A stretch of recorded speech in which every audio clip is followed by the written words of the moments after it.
창세기 43장 1절로 2절을 통해서 다시 도전이라는 제목으로 하나님의 말씀을 전하겠습니다. 창세기 43장 1절 2절은 이렇게 기록되어져 있습니다. 그 땅에 기근이 심하고 그들이 애굽에서 가져온 곡식을 다 먹음에 그 아버지가 그들에게 이르되 다시 가서 우리를 위하여 양식을 조금 사오라. 이렇게 1절 2절이 기록을 합니다. 다시 가서라는 단어가 2절에 나오는데 이 다시 가서라는 인상 깊은 이런 단어를 또 명령을 제시를 주제로 해서 오늘 다시 도전이라는 제목으로 하나님의 말씀을 전하고자 합니다. 먼저 오늘 본문의 시작은 그 땅에 기근이 심하고 라고 되어져 있습니다. 본문에서 기근이 심하다라는 단어가 나오고 있는데 기근이라는 것은 당시의 사람들에게 있어서는 대단히 고통의 문제, 고생의 문제, 고난의 문제였을 것입니다. 사람들에게 있어서 의식주는 대단히 중요한 것이고 특별히 아담과 하와가 에덴 동산에서 추방당하면서 제일 염려하고 고민했던 것이 바로 생존의 문제였고 생활의 문제였습니다. 그리고 하나님은 이미 예고하셨죠. 창세기 3장에 엉겅퀴와 황무지가 전개되는 땅에 너희가 살 것이며 이마에 땀을 흘려야만 생존이 가능하며 먹고 살 것이다. 남자는 노동을 통하여 수고할 것이며 여자는 해산에 수고를 할 것이며 어쨌든 인생을 산다는 것은 고생과 고난이 누구도 피할 수 없는 예고된 여정임을 시사하고 있습니다.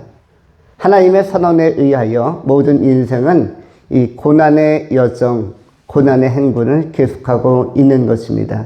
오늘 본문에는 그 고난의 행군 중에 고난의 인생길 중에서 기근이란 형태로 야곱과 그리고 요셉의 동료 형제들이 그 당시에 그 고생을 하는 모습 또 환경적으로 굉장히 위기에 몰려서 핍절하고 궁핍해서 애굽에 있는 요셉에게까지 와서 양식을 구하려는 내용이 담겨져 있습니다.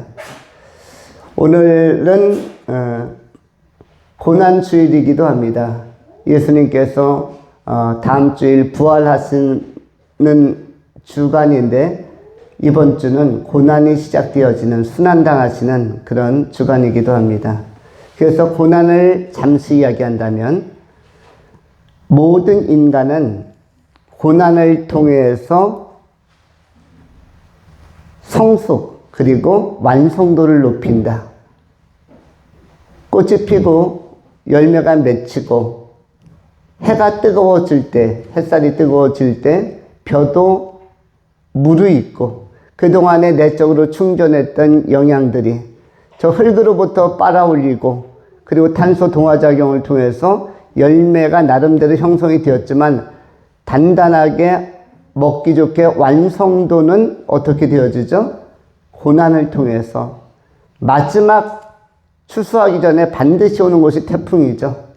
뜨거운 태양도 견디기가 어려운 것인데 그런데 마지막 몰아치는 이 추석 부근에서 몰아치는 추수하기 직전에 별을 베기 전에 몰아치는 태풍은 굉장히 위협적이고 고난 중에 고난일 것입니다. 누구의 일생으로 볼 때?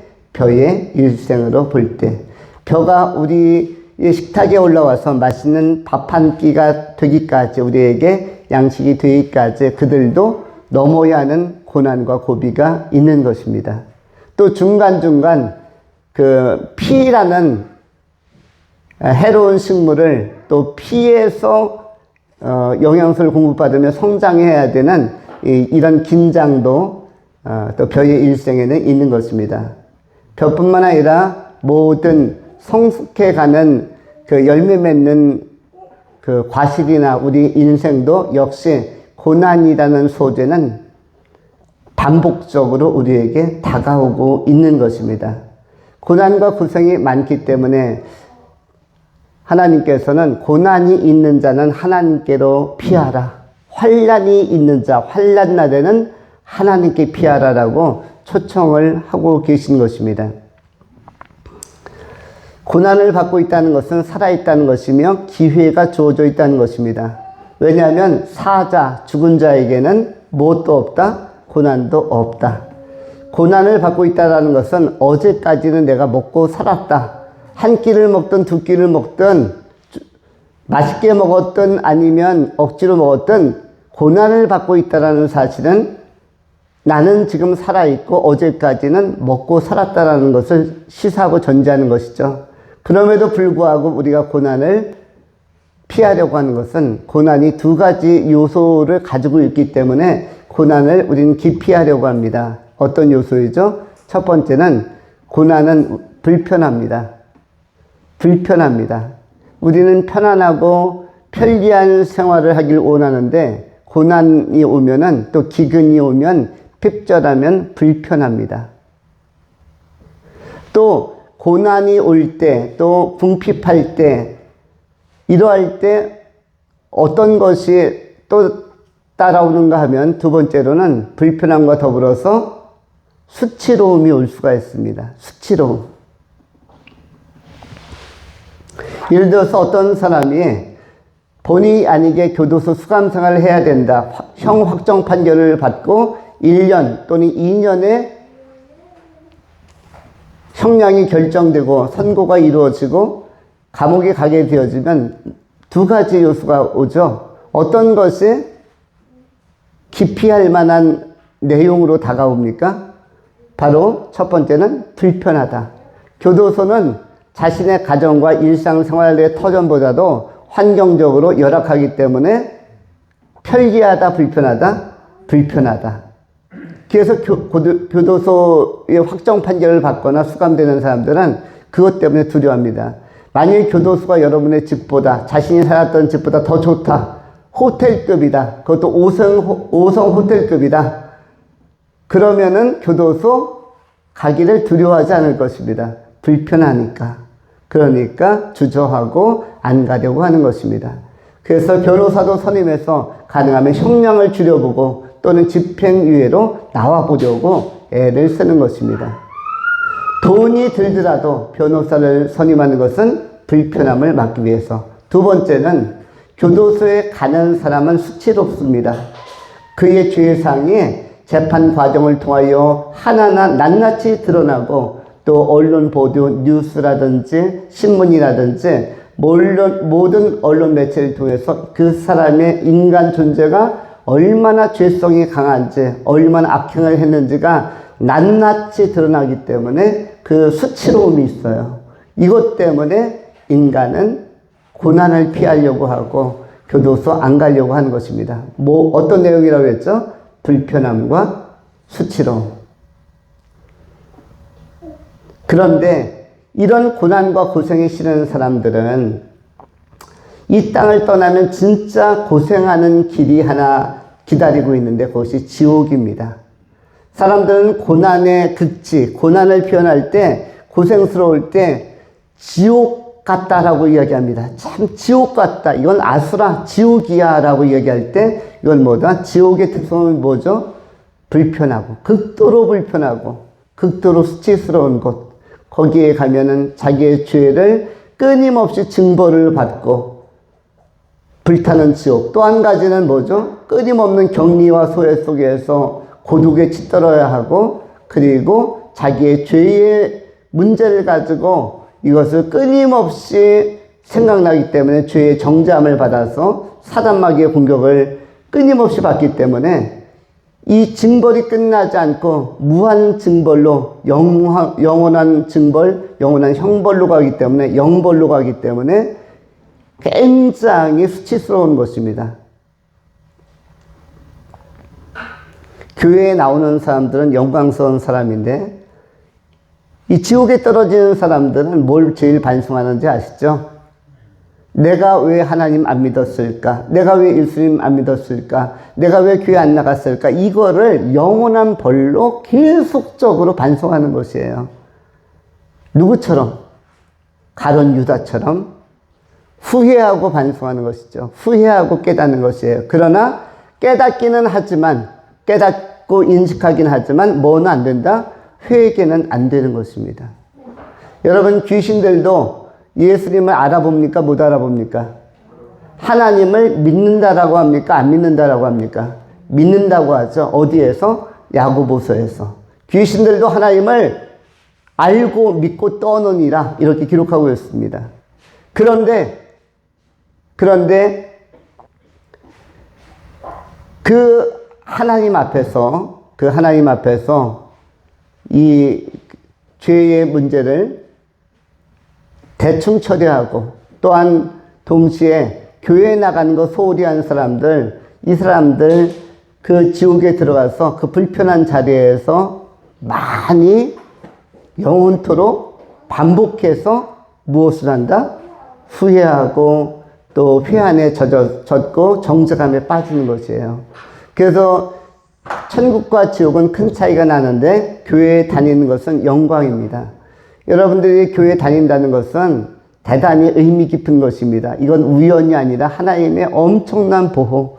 여러분들이 교회에 나올 수 있도록 천군 천사가 엄청나게 여러분을 지원하고 돕는 것이에요. 특별히 오늘 이 시대에는 실제적인 그리스도인들이 많이 줄어가는 시대입니다.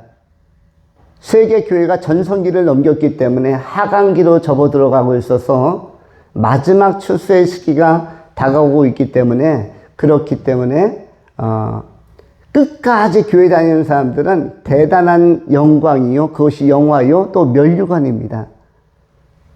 교회 다니는 것이 대단한 프라이드, 굉장히 복된 것이라는 것을 꼭 기억하시면서 우리가 이 회복을 위하여 또 유지와 지탱을 위해서 계속 애써야 할 것입니다.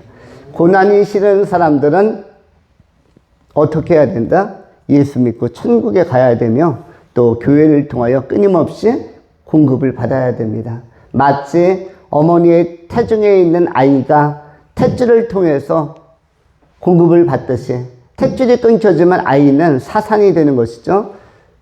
그래서 이 탯줄을 통해서 공급받듯이 끊임없이 교회를 통하여 이 수원지를 통해서 영적으로 공급받는 일을 해야만 생명이 유지되는 것입니다. 로마서 5장에 성경은 이렇게 기록을 합니다. 다만 이뿐 아니라 우리가 환난 중에도 즐거워하나니 이는 환난은 인내를, 인내는 연단은 소망을 이루는 줄 암이로다. 소망이 우리를 부끄럽게 하지 아니함은 우리에게 주신 성령으로 말미암아 하나님의 사랑이 우리의 마음에 부은 바 됨이니, 우리가 아직 연약할 때에 기약대로 그리스도께서 경건하지 않은 자를 위하여 죽으셨도다. 의인을 위하여 죽는 자가 쉽지 않고 선인을 위하여 용감히 죽는 자가 혹 있거니와, 우리가 아직 죄인 되었을 때에 그리스도께서 우리를 위하여 죽으심으로 하나님께서 우리에 대한 자기의 사랑을 확정하셨느니라. 이렇게 기록을 하고 있습니다. 우리에게 고난과 연단이 올 수 있지만 그리스도 안에서 소망을 가지고 죄사함 받고 정죄함이 없는 의롭다함을 받은 하나님의 온전한 일꾼들로 아름답게 우리가 생애를 살아가야 할 것입니다. 이러한 전제를 기반으로 해서 오늘 본문을 세 가지로 나눠서 정돈합니다. 첫 번째, 반복. 두 번째, 회복. 세 번째, 축복. 전체 제목은 다시 도전이고요. 첫 번째는 반복, 두 번째는 회복, 세 번째는 축복입니다. 먼저 반복에 대해서 이 하나님의 말씀을 나누도록 하겠습니다. 우리가 오늘 읽었던 창세기 43장 1절 2절에 이렇게 기록이 되어져 있죠. 그 땅에 기근이 심하고 그들이 애굽에서 가져온 곡식을 다 먹음에 그 아버지가 그들에게 이르되 다시 가서 우리를 위하여 양식을 조금 사오라. 우리가 서두에 서론적으로 전제에 말씀드린 것은 기근이 심하고 고난에 대해서 얘기한 것이고요. 고생에 대해서.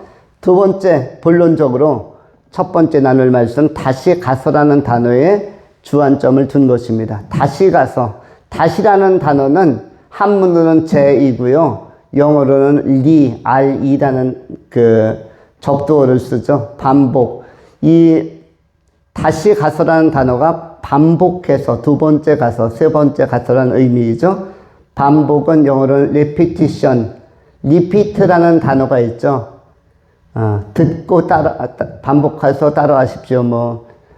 listen and repeat 할 때 repeat라는 단어가 있는데 거기서 나온 명사형이 repetition. 이것이 바로 반복이라는 단어인데 repetition, repetition, 반복인데 우리가 이 반복해야 할 일이 뭘까? 반복되는 것은 어떤 것이 있는가? 두 가지가 있습니다. 본문 그대로를 이야기한다면 1절에 나오는 기근이 심한 곳인데 중동 지역은 기근이 심했죠. 그래서 두 가지라고 했는데 자연적 기근과 두 번째는 영적 기근이 있습니다. 기근에는 무엇이 있다? 자연적 기근과 영적 기근이 있다. 자연적 기근은 환경적으로 비가 안 와서 건기가 계속되고 오래되어서 곡식이 자라지 못하고, 곡식은 식물은 물이 없으면 말라 죽고 성장하지 못하죠. 열매를 맺을 수가 없습니다. 그래서 자연적 기근이 오는데 이러한 것들과 또 한 가지 나눌 것은 영적 기근에 관한 문제입니다. 기근이란 단어는 히브리어로 라아브라고 합니다. 라아브. 기근 라아브. 히브리어로 라아브. 이것은 굉장히 환경적으로 열악한 상태, 굉장히 좋지 않은 상태이죠. 이런 상태인데 자연적 기근을 현대로 이야기하면 뭘로 표현할 수가 있죠? 이 기근의 문제를 경제적 공황 내지는 경제적 피폐, 경제적 침체로 그렇게 적용할 수가 있습니다.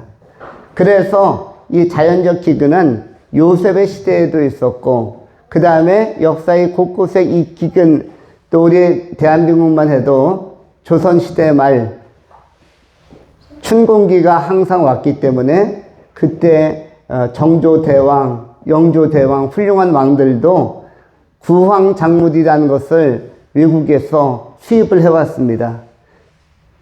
그래서 저 멕시코로, 일본으로, 중국 청나라로부터 구황작물을 들여와서, 여러분 대한민국은 뭐가 없었던 나라죠? 고구마가 없었던 나라. 대한민국은 무슨 식물도 없었던 나라? 고추도 없었던 나라. 그래서 옛날에 전통 김치는 전부 다 빨간 김치가 아니라 뭐죠? 백김치. 소금으로 절인 김치. 소금은 대단히 유용한 것이죠. 하나님의 배려가 소금인데 하나님의 인간 사랑은 소금으로 나타납니다. 빛과 소금 같은 역할에서도 중요한 역할이지만 여러분 전 세계의 70%가 민물이 아니라 짠물, 바다로 형성됐다는 사실을 아시죠? 왜 전 세계의 70%가 짠물, 소금기가 있는 바다로 형성되었을까요? 70%는 전 세계 인간이 사는 모든 대륙에 물이 다 흘러 들어간 것입니다. 바다는 모든 대륙에 다 걸쳐서 대륙을 감싸 안고 있어요. 그래서 어디에서나 바닷물 갖다 퍼서 말리면 뭐가 나오죠? 소금. 소금을 안 먹으면 사람이 삽니까? 죽습니까? 소금을 안 먹는 사람이 산다? 죽는다? 죽는다. 소금은 대단히 중요한 것이죠. 생명 유지에도 이 나트륨, 소금 대단히 중요한 것입니다. 생명을 유지하기 위해서 굉장히 중요하죠. 그래서 소금을 전혀 안 먹으면, 그런데 더운 날씨에서 활동하거나 노동하거나 여행하거나 도보하고 행군하면 그야말로 거기서 픽픽 쓰러지면서 사망에 이르기도 합니다. 소금 중요한데 염분이 중요하죠. 염도. 그래서 적절하게 음식에도 소금을 넣는 것입니다. 그런데 이 소금이 특정한 지역에만 있다면 얼마나 이것이 고가일까요? 생명의 유지를 위해서는 소금이 너무 중요한데 이것이 전 세계에 너무 한 지역에만 있다. 예를 들어서 프랑스에만 소금이 난다 하면 전 세계가 프랑스에 가서 황금보다 더 비싼 가격에 이 소금을 구해야 될 것입니다. 그런데 하나님께서는 보편적인 사랑, 보편적인 은혜, 보편적으로 우리의 생명을 지키시는 하나님이시고 좋으신 하나님이기 때문에 바다의 물을 전 세계에 다 흐르게 했어요. 모든 대륙에. 그래서 어느 지역에서나 퍼다가 말려서 소금을 활용하고 거기다 콩과 결합해서 발효시켜서 메주로 이렇게 잘 조리해서 한참 다려내면 우려내면 뭐가 나옵니까? 간장이라는 것이 나오죠. 간장은 우리 대한민국이 개발한 아주 특별한 소스 중에 하나이죠. 아마 간장이라는 아주 좋은 소스를 우리 대한민국만큼 일찍 개발해서 또 실용한 나라도 많지 않을 것입니다.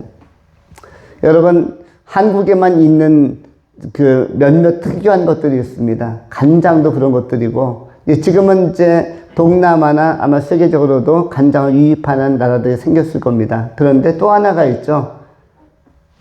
한국에만 유일하게 많이 나는 그 과일이 하나 있는데 이것이 뭐냐면 참외입니다. 참외를 영어로 번역하면 뭐죠? 수박이나 이런 것들을 그 영어로 이야기하면 뭐예요? 워터멜론, 뭐 워터멜론 이런데 멜론이라는 단어가 들어가죠. 그러면 참외는 뭐예요?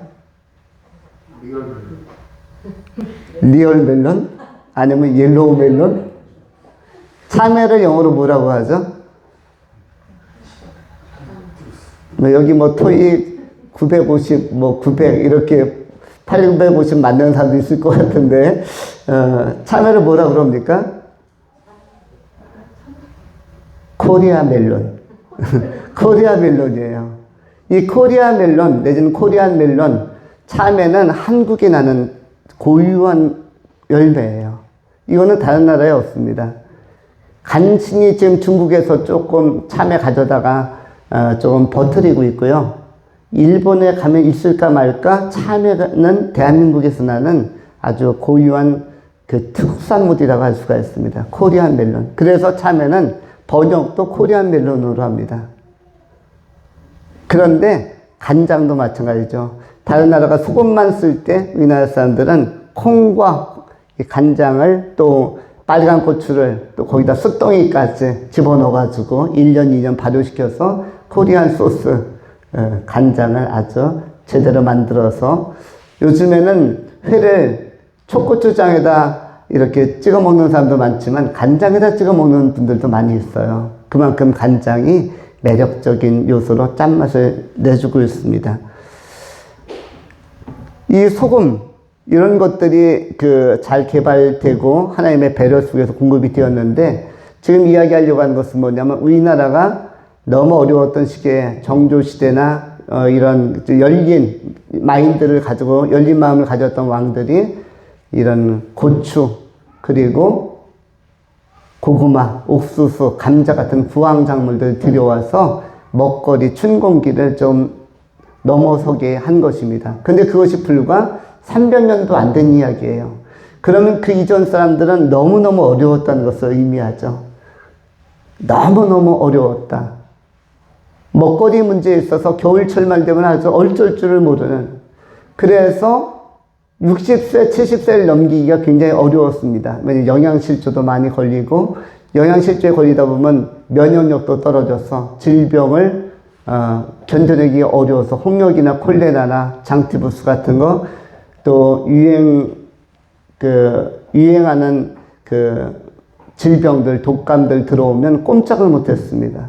영양 상태가 너무 나쁘기 때문에 그런 시기가 있었죠. 이런 것들을 갖다가 자연적 기근의 모습으로 일면으로 볼 수 있고 지금도 아프리카라든지 특별히 이디오피아가 대단히 어려운 나라로 분류되고 있습니다.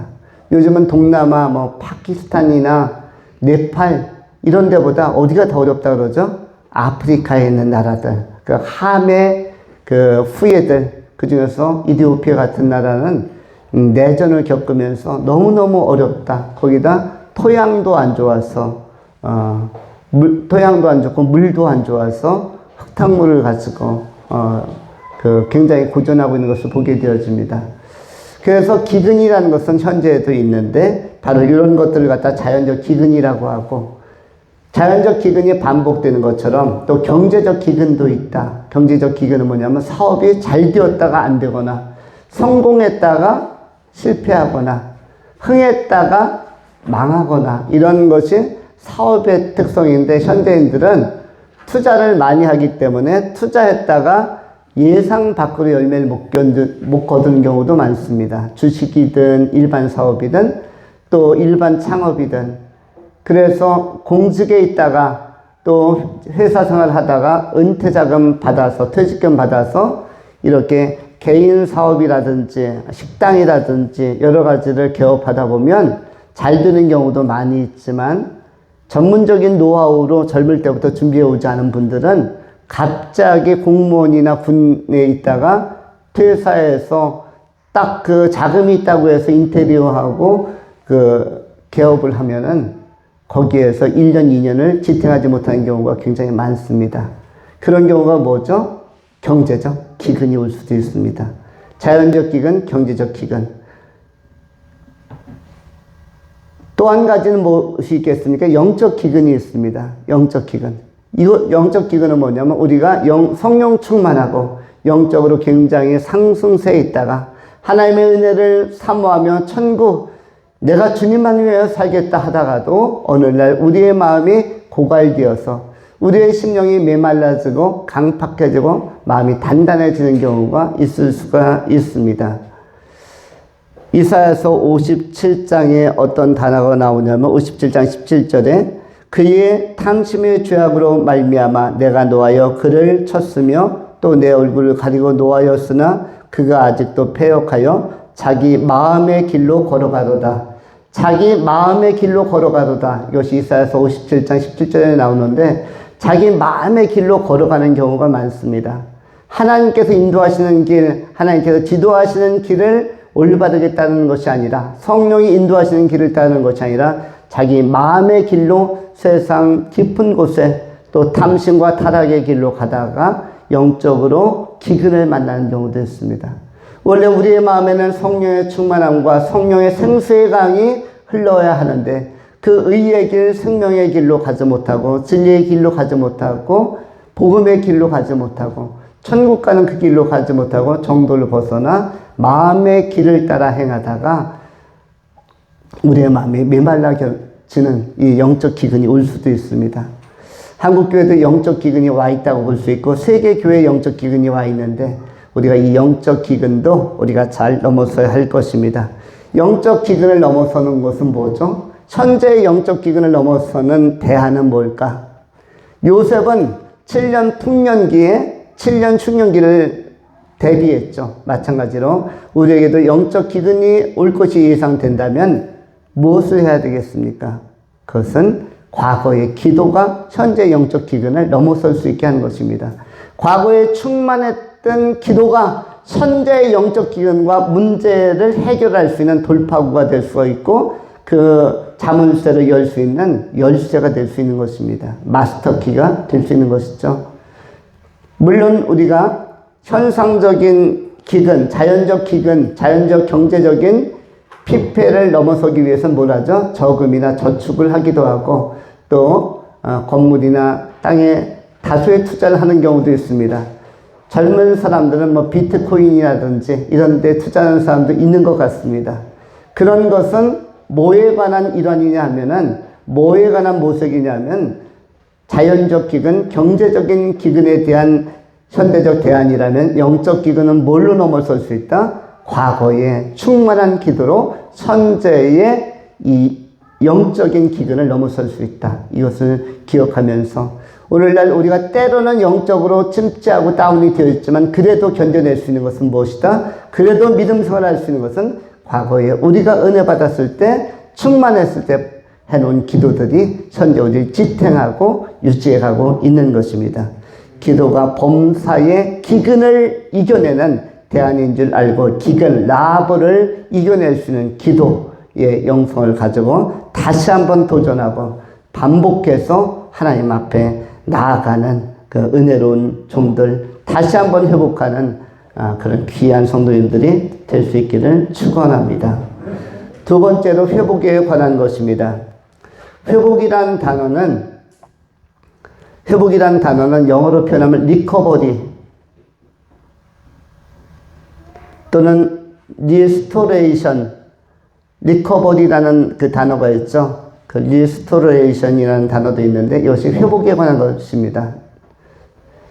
우리 인간이 좋아져야 하는데 좋아질 수 있는 방식은 우리를 새롭게 정비할 때 회복이 되어지는데 특별히 그리스도인들은 회복에 있어서 제일 좋은 방식은 기도라고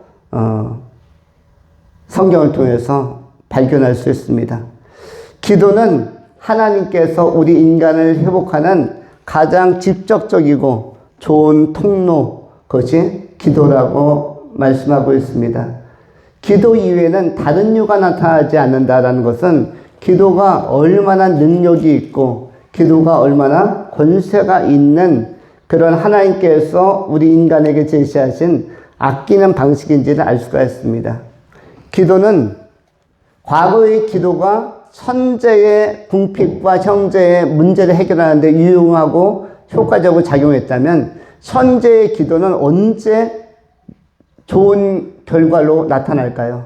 앞으로 반복해서 다가오는 미래적인 고난을 처리할 수 있는, 앞으로의 미래를 형통하게 열어갈 수 있는, 아무리 앞으로 미래에 어려운 문제가 다가오고 어려운 상황에 봉착한다 할지라도 현재 하는 기도를 통해서 미래를 풀어갈 수가 있는 것입니다.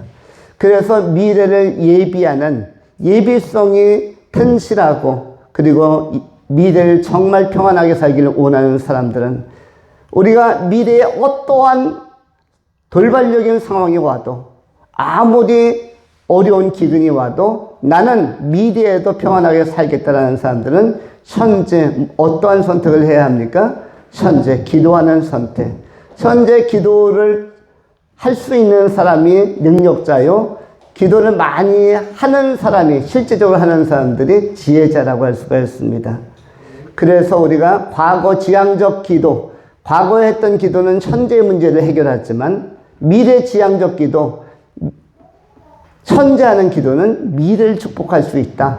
이 말씀을 잘 기억하면서 예견력도 뛰어나고 통찰력도 뛰어나서 예견과 지혜를 동시에 겸비한 미래를 준비해가는 그런 지혜로운 사람들이 다 되어야 할 것입니다.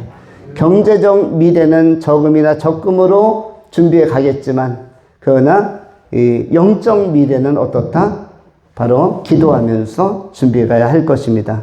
기도는 두 가지인데 기도가 인간을 회복시키는데 성경에서 하나님과 인간이 회복된 것은 전부 다 기도를 통해서입니다.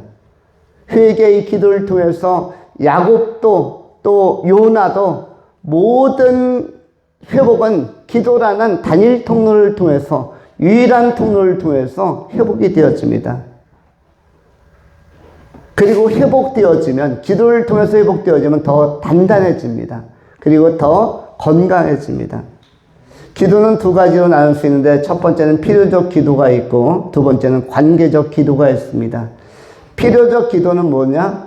간절함으로 구하는 것. 나 정말 이것이 필요합니다. 나 재정도 필요하고 내가 사업도 잘 돼야겠고 또 앞으로 지금 하는 창업도 잘 돼야겠고 내 자녀들이나 내 후손들도 잘 돼야겠고 이건 간절함으로 오는 기도.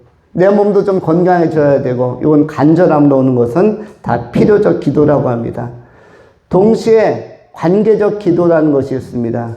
관계적 기도, 이것은 무엇이겠습니까? 이것은 하나님 앞에서 사랑받는 기도, 친밀함의 기도.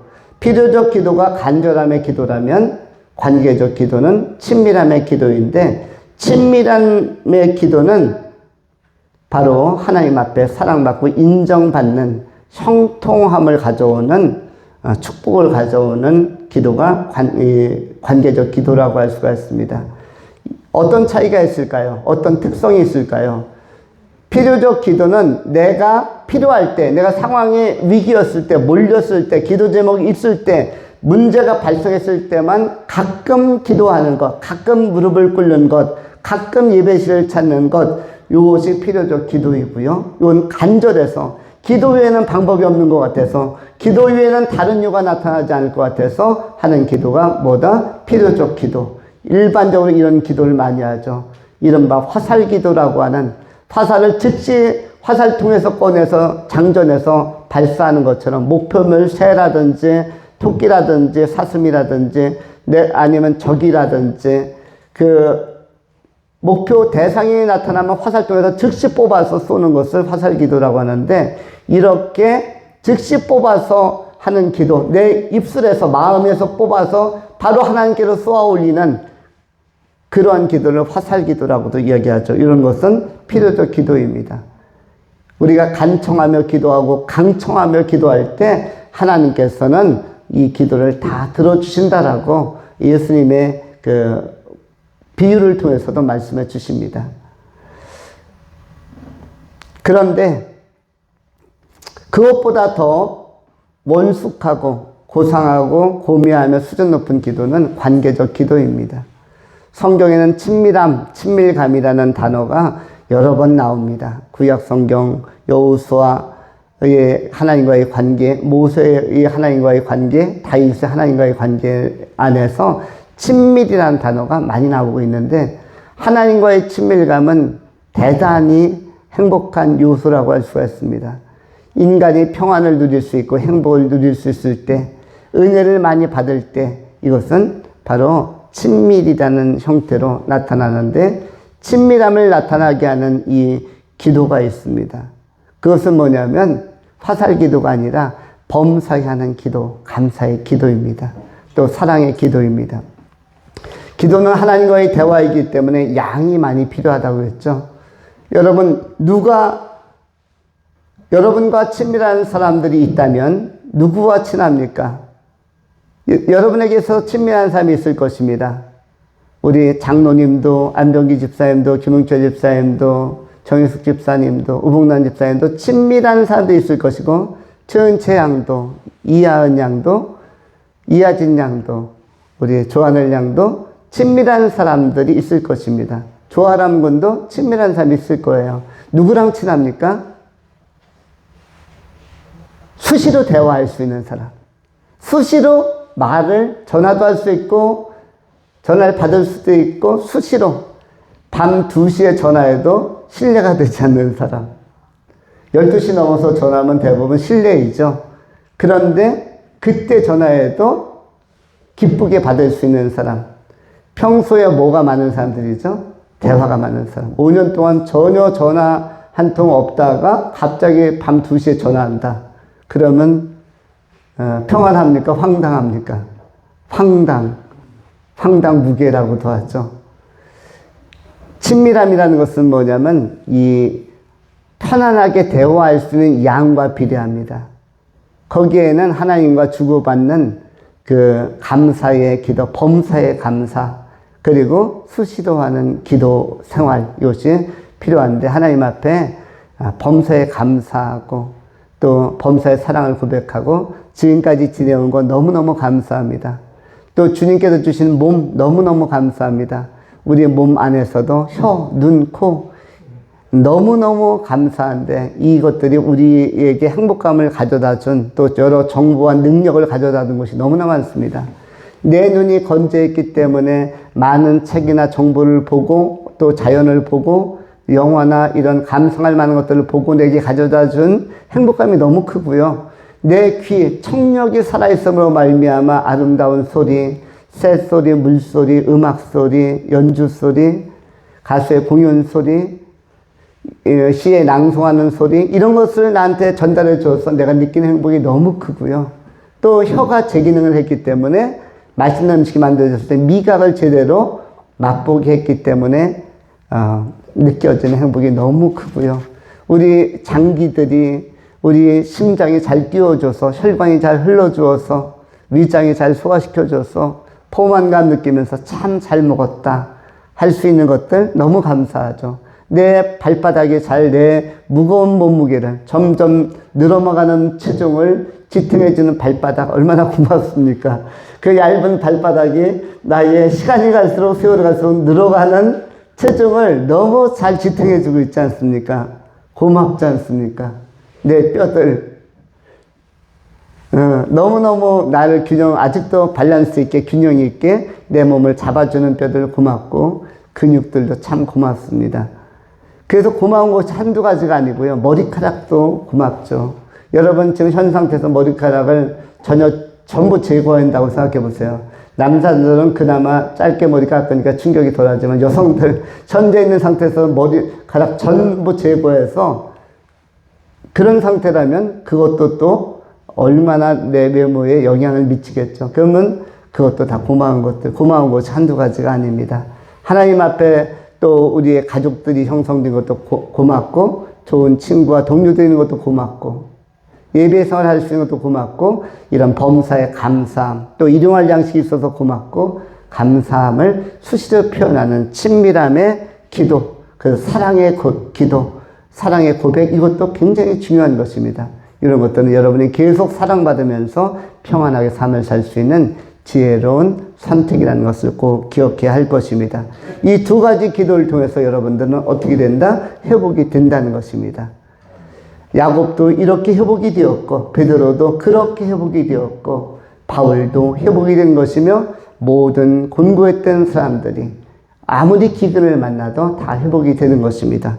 필요적 기도와 관계적 기도를 통해서 대화의 능력을 회복함으로 말미암아 다시 한번 힘을 얻는, 그리고 다시 회복되어지는 그런 하나님과 소통이 잘 되는 그런 축복의 사람들이 될 수 있기를 축원합니다. 마지막으로 축복에 관한 내용입니다. 오늘 본문은 복으로 끝나는데 반복, 회복, 축복. 축복은 잘하는 것처럼 각 교회마다 축복의 시간을 갖죠. 또 우리가 생일을 맞이한 친지가 있거나 친구가 있거나 가족이 있으면 축복을 해주는데, 그 축복을 갖다 영어로는 blessing이라고 하고, bless라는 단어가 있죠. 축복하다. blessing. 축복. 이 축복이 있는데, 축복은 어떠한 것이겠습니까? 요셉은 하나님과의 관계가 좋아서 축복을 받은 사람입니다. 요셉은 형통하기만 하는 사람은 아니었고요. 요셉도 불통할 때가 있었고, 요셉도 환경이 좋아서 행복한 사람이 아니라, 물려받은 유산이 많아서 재벌 2세대에서 행복이 아니라, 요셉이 대기업에 취직해서 행복이 아니라, 요셉은 오히려 행복하기보다는 불행한 여건 속에서 성장했습니다. 예를 들어서 어머님이 요셉이 초등학교 다닐 만한 10대 소년이었을 때 어머님이 동생 베냐민 낳다가 돌아가셨는데, 얼마나 어린 시절에 조실모했으니까. 조실 부모가 아니라 아버님은 살아계셨으니까, 어머님만 돌아가셨으니까, 조실모한 요셉에 있어서 충격이 컸겠습니까? 그 다음에 다른 형제는 다 이복이었는데, 이복 형제가 너무 많았죠. 이복도 아니라 요셉의 형제들은 몇 복이었죠? 3복입니까? 4복입니까? 4복이었죠. 야곱에게 아내가 무려 4명이었죠. 라헬, 레아, 실바, 빌하. 그러니까 4복 형제는 얼마나 복잡합니까? 2복 형제 안에도 갈등이 심한 걸로 알고 있는데, 3복 더위는 견딜만 하지만 3복 형제가 얽혀서 산다, 얽혀서 재산 분쟁에 참여한다, 이거 굉장히 복잡하고요. 그것보다 더 심한 게 뭡니까? 4복이죠. 3복 더위는 견디겠는데 못 견디겠는 건 뭐예요? 4복 형제들이 서로 쟁투할 때, 분쟁을 일으킬 때, 소송할 때 견딜 수 없는 거죠. 근데 4복 안에 누가 있었어요? 4복 형제의 이 복잡한 관계 안에 요셉이 들어가 있었죠. 그래서 환경은 좋지 않았고, 형제들이 사랑만 한 것이 아니라 질투와 미움과 시기가 있었기 때문에, 그래서 미디안 상인들에게 팔려가기도 하고, 구덩이에 빠지기도 하고, 또 번듯한 직장을 얻은 것도 아니고 노예로 팔려가다가 남의 집에서 하인으로 생존해야 됐고, 또 가족을 떠나서 생소한 애굽 땅에 들어가야 했고, 자기네 동네에 사는 것도 아니고 타지에 끌려가서, 자기가 걸어간 것도 아니고 취업하러 간 것도 아니고 끌려갔기 때문에 환경은 너무 안 좋았죠. 거기에다가 그 보디발 장군의 한 여인의 그 아내로부터 어떤 그 제안을 받았는데 자신의 순수함을 지키기 위하여 거절하고, 이러한 순전함 안에서 모함을 받아서 역으로 교도소에 들어가게 되어지죠. 그것도 단기수가 아니라 1, 2년짜리가 아니라 거의 10년에 걸친 장기수로 복역하는 요셉은 고난이 있었습니까? 없었습니까? 고난이 심했습니다. 고난이 보통이 아니었고 고생이 아주 심했죠. 그랬던 요셉이었지만 이 요셉이 이 고난의 문제를 뭘로 해결합니까? 하나님과의 좋은 관계로 해결해 나간 것입니다. 하나님과의 좋은 관계로부터 요셉의 축복은 시작된 것입니다. 환경은 무너졌지만 마음은 무너지지 않았습니다. 환경은 열악해졌지만 마음은 건재했고 평안을 유지할 수 있었기 때문에 심령이 강하고 심령이 단단하고 지혜롭고 총명이 있으면 이 사람은 반드시 다시 쓰임받게 되는 것입니다. 여러분, 불씨, 꺼진 불씨 왜 다시 보자고 합니까? 산불이 잘 안 꺼지죠. 한번 강원도에 산불 한 번 나면은 하루 이틀에 잡힙니까? 안 잡힙니까? 안 잡히고 몇 주씩 가서 온 산을, 산맥 자체를 태우는 경우가 있어요. 왜 그렇습니까? 꺼진 불씨가 위력적이기 때문이죠. 여러분 안에도 평안이 있고 하나님을 경외하는 마음이 있고 예수 그리스도 안에서 생명이 있다면, 성령의 바람만 불어오면 여러분들이 침체가 아니라 다시 일어날 수가 있고 다시 활활 타오를 수가 있고, 또 여러분도 성령 충만한 그리고 형통하게 쓰임받는 하나님께 높이 쓰시는 사람들을 얼마든지 이 복음의 씨앗, 신앙의 씨앗, 생명의 씨앗이 있는 사람들은 다시 쓰임받을 수가 있는 것입니다. 우리가 해야 할 일은 뭘까요? 우리가 해야 할 일은 두 가지입니다. 그것은 하나는 성찰, 하나는 고찰입니다. 우리의 삶을 회개로부터 출발해서 뭔가를 깨닫고 고쳐나가는 것으로부터 출발해야 되는데, 하나님과의 관계가 좋으려면 하나는 성찰. 성찰은 뭐냐면 과거의 나를 들여다보는 것입니다. 과거의 나는 어떠한 존재인가? 과거의 나는 어떠한 영향의 구조, 이른바 그 영양사 구조 안에서 어떤 영향을 받아서 나의 성격은 이렇게 형성되었고 내가 고칠 거는 뭔가? 사람은 영향받음으로 말미암아 성격도 그리고 습관도 형성이 되는 것입니다. 원래의 내가 아니에요. 현재의 나는 원래의 내가 아닙니다. 여러분들은 원래 더 괜찮은 사람이었는데, 여러분은 선입견이나 편견 없는 아주 멋진 사람이었는데 영향받은 것 때문에, 환경 때문에, 성장 환경, 부모 환경 때문에 현재의 나라는 약간 기형적이고 조금은 왜곡되고 일탈된 내가 지금 나타나 있는 것이지, 원래의 여러분은 더 괜찮은 사람들입니다. 천국 가면은 원래의 여러분을 회복하고 원래의 여러분을 볼 수 있기 때문에 진짜 괜찮은 자기를 볼 수 있는 것입니다. 외형도 몸도 후련히 부활체로 변화되기 때문에 여러분이 더 아름다워지는 것이고, 내면 세계나 인품도 훨씬 더 아름답게 회복되는 것을 하나님 나라에서는 볼 수가 있습니다. 원래의 나는 괜찮은 나, 괜찮은 사람들이라는 것이죠. 그것을 뭐다? 과거의 나를 성찰하는 것이 필요합니다. 그래야 좋아질 수가 있죠. 또 한 가지는 뭐죠? 고찰입니다. 고찰. 내가 가장 좋았을 때가 언제였더라? 내가 가장 마음도 평안하고 내가 제일 좋았을 때가 언제였을까를 자세히 고찰하며, 이것은 뭐냐면 하나님과의 관계가 좋았을 때가 가장 좋은 미래가 현상적으로 펼쳐지는 것입니다. 요셉도 마찬가지인데, 하나님과의 관계가 좋았기 때문에, 하나님 관계가 살아있었기 때문에 미래가 형통하게 펼쳐진 것이고, 요셉이 상상하지도 않았던 총리까지, 초기에는 농수산부 장관을 한 것이죠. 지금요, 농산물 담당하는 농수산부 장관에 임용이 되기까지는 하나님과의 관계가 살아있었기 때문입니다. 이것이 바로 고찰인데, 이러한 섬세한 고찰, 미래적인 고찰, 현재의 나와 미래의 나를 결정하는 것은 하나님과의 좋은 관계라고 할 수가 있습니다.